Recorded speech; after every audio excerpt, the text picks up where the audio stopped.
Are you tired of being told what to think and how to act? Well, you are not alone. In case you haven't realized it, you have an internal GPS.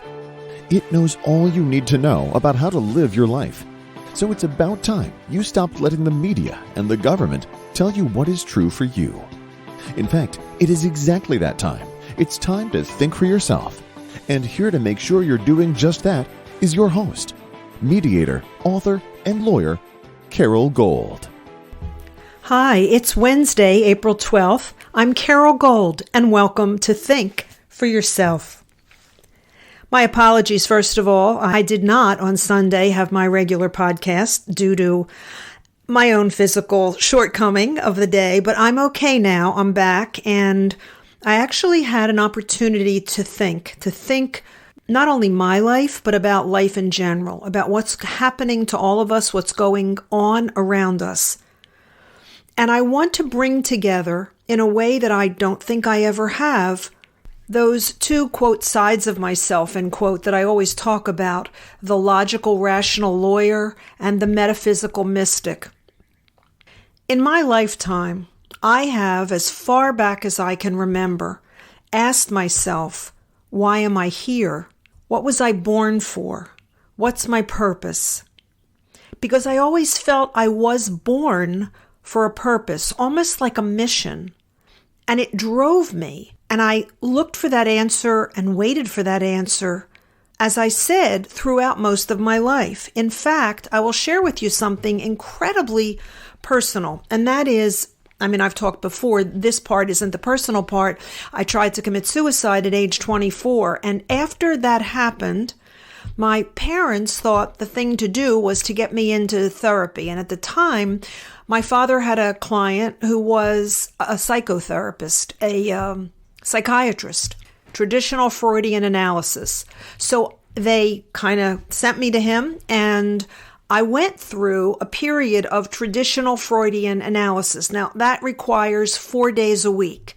You lay on a couch, the doctor sits behind you, and you talk about whatever is troubling you, your life, whatever. I wonder how many people even still do that form of therapy.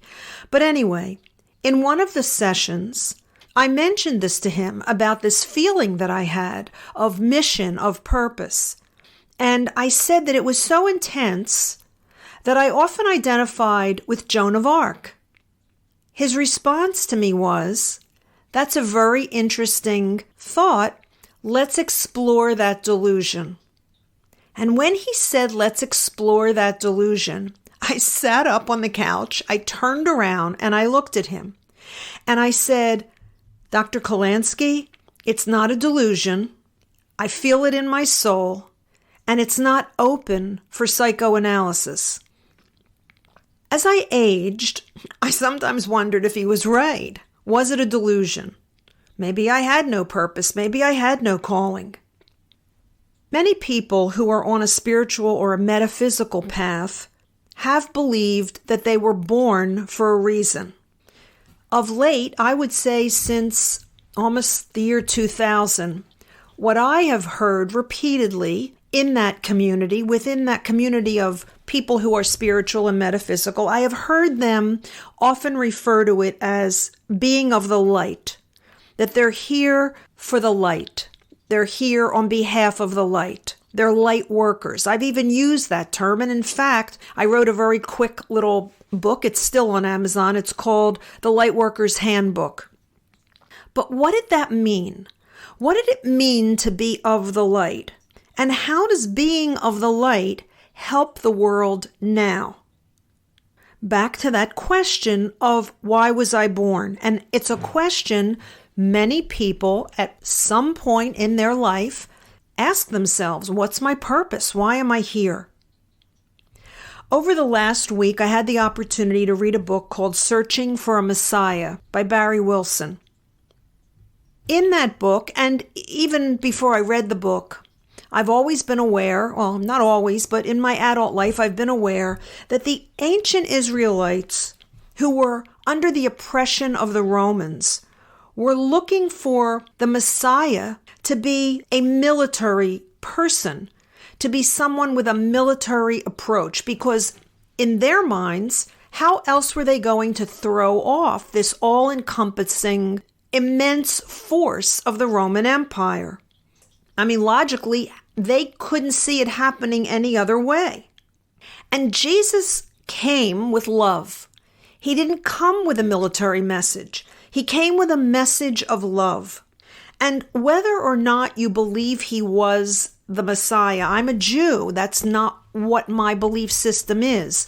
But he was, in my estimation, in my belief, he was, I want to say remarkable, but I would rather say a fully actualized human who was living the message of God the way it was intended to be lived. He came with love. Why? He came with love because that's what the world needed then. It needed love. It didn't need more violence. It didn't need more brute force. There was no love of women. There was no love of animals. There was only a very narrow and perverted love of self-satisfaction, self-indulgence, brute force, and lust. That's what existed in the world. Jesus came with what was needed. What do we need now? Now the world is in love with lies. Men can be women, women can be men. Children have the capacity to make determination about their own gender at age 4. The Democrat Party is not Marxist. Our politicians are not corrupt. The economy is in good shape. Hunter Biden and his father were not in bed with China and the Ukraine financially and maybe even politically. Drag shows for kindergartens are normal and supportive of children. Men competing in women's sports is fair. The United States is an evil country with a shameful history. And, perhaps most importantly, the justice system is fair. That's what we are in bed with now. That's what we are engulfed in now. That's the reality we're living in now. The reality we're living in now is filled with and being controlled by lies. So now, if a Messiah came, he or she would come with truth. So where is the Messiah? And what does it mean to be a Messiah? That's basically what the book is about. The Barry Wilson book is Searching for a Messiah.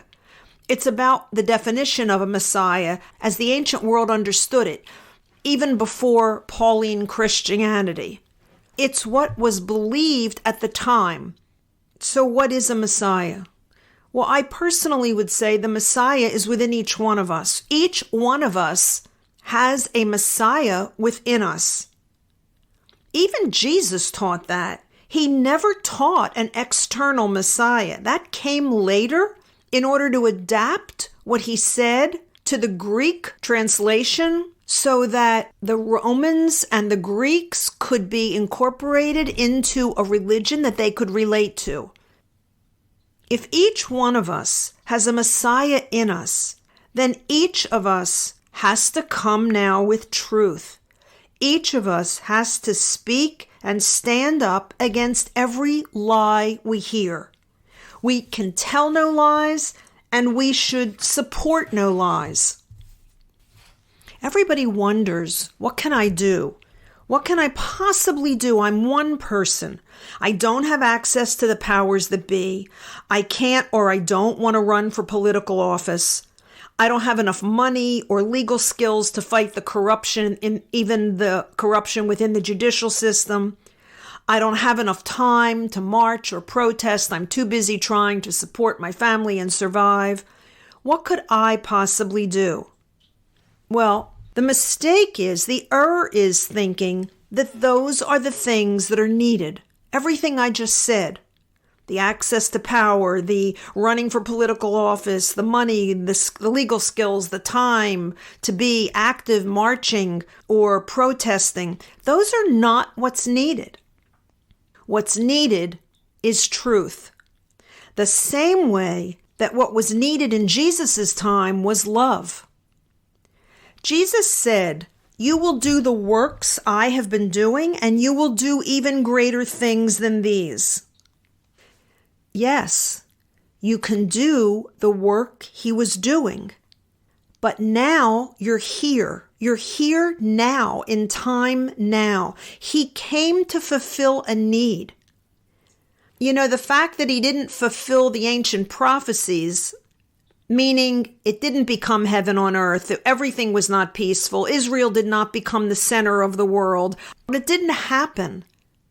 But he came with love, and he changed humanity because love was infused into the world.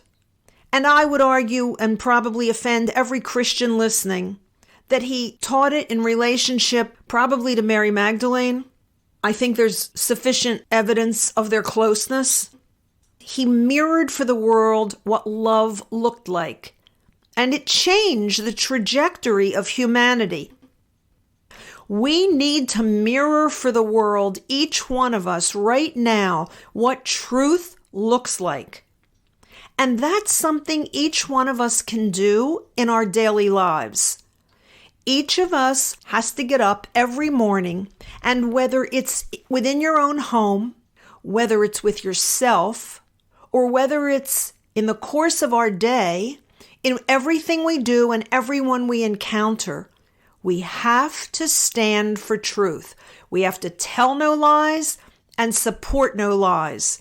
Because if the beast, as I call it, which I see now as whoever those powers that be are, that are creating this havoc, this fear, this separation, and all of this deception, whoever they are, they feed off of compliance. They feed off of acquiescence. They feed off of submission to their fictitious, illusionary, manipulative, controlling, and destructive version of reality. And the way that you kill the beast is by not feeding the beast. So if we don't lie in any way, shape, or form, then they lose the nourishment that they need to perpetuate what they're doing, because the lie needs someone to believe it and needs someone to act in accordance with that false belief. And if each one of us refuses to do that, then they will die of starvation. Starvation of the energy they need to function, to continue, to succeed. I want to read you two quotes. The first one is by Etienne de la Boetie. Quote, "I do not ask that you place hands upon the tyrant to topple him over, but simply that you support him no longer.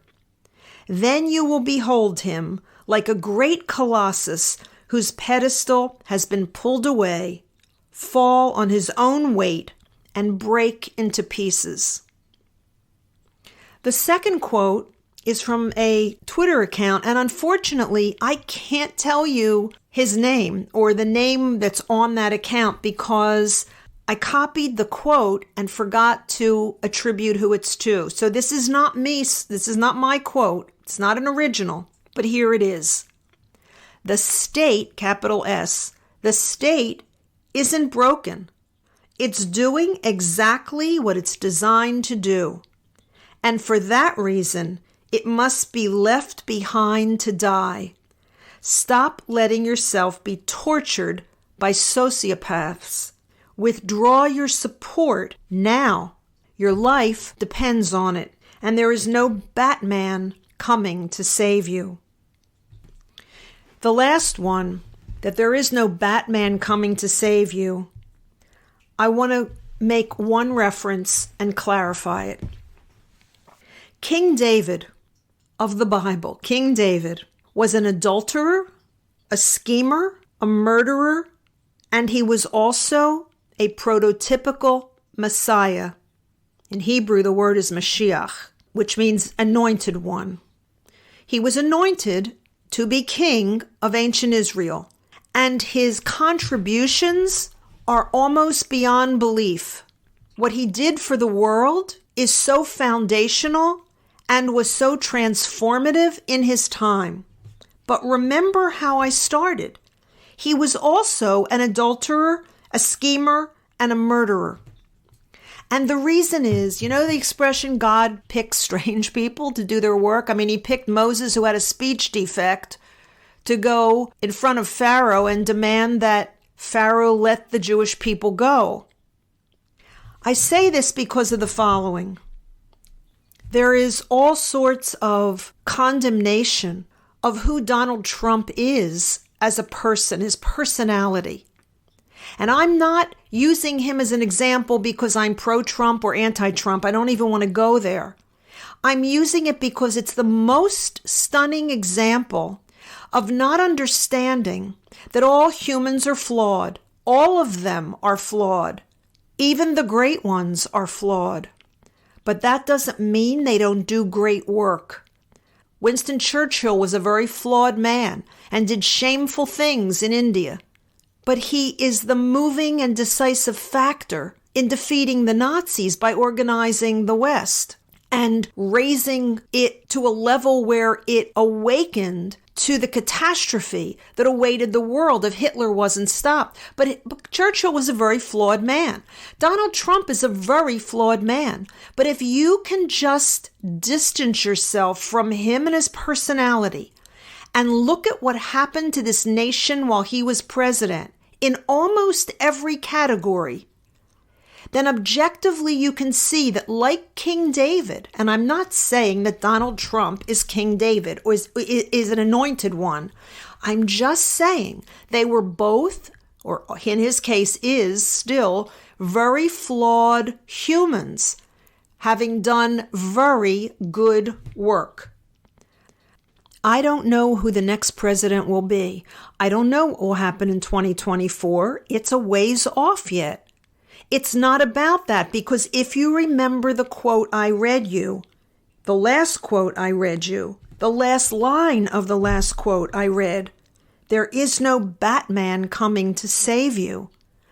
No one is coming to save us. The Messiah is within.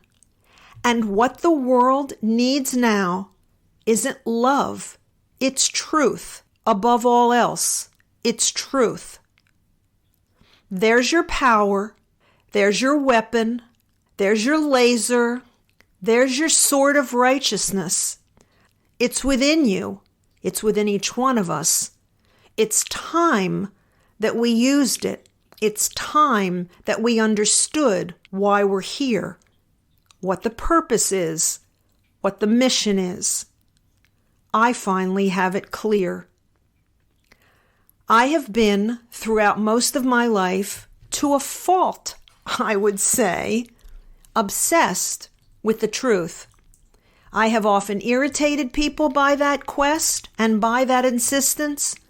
I have often stayed too long at the fair, so to speak, trying to convince people of what that might be.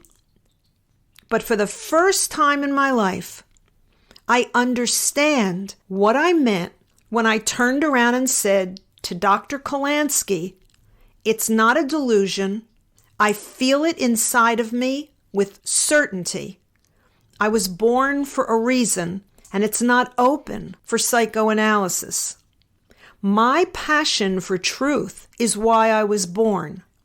I am not the Messiah. I am a Messiah. So are you.